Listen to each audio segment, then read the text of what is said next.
जिंदा था, आज भी भुट्टो जिंदा है, कल भी भुट्टो जिंदा था, आज भी भुट्टो जिंदा है।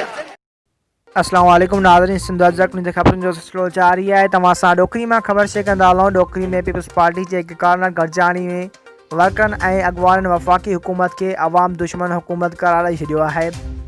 ॾोकरी भरिसां MPA हिज़्बुल्लाह ख़ान ॿुगियो जे रिहाइशगाह ते पीपल्स पार्टी वर्करनि ऐं अॻवान शहीद बेनज़ीर भुट्टो जी वरसी जे हवाले सां हिकु कार्नर गॾिजाणी थी, जंहिंमें सूबाई सदर निसार अहमद कोड़ो, MPA हिज़्बुल्लाह ख़ान ॿुगियो, अगून MNA नज़ीर अहमद ख़ान ॿुगियो, ज़िला नायब सदर मोहम्मद अली ॿुगियो, ज़िला जनरल सेक्रेटरी एजाज़ ख़ान लगारी, तालके सदर मुनीर अहमद सोहो, तालके general secretary Sardar Ali Dino Khan Gadhi, information secretary Mohammad Juman Bugio, PP city सदर काज़ी अहमद जमील जुणेजो, ओबेदुल्ला जुणेजो समेत सभई कारकुननि शिरकत कई।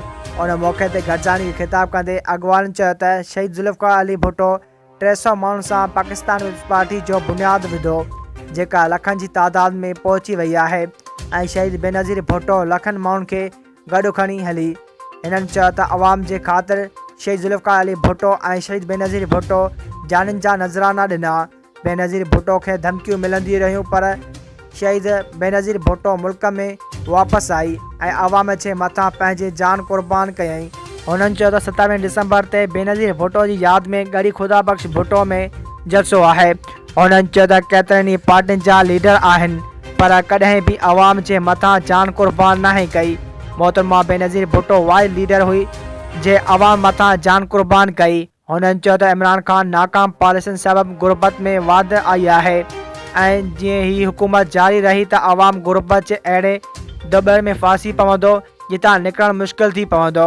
अॻवाननि चयो त PP chairman Bilawal Bhutto Zardari PDM जे प्लेटफॉर्म तां अवाम जी बका जी जंग विड़ी रहियो आहे, जंहिं करे अवाम हिन जो साथ ॾिए त जीअं पाकिस्तान खे मज़बूत कयो वञे।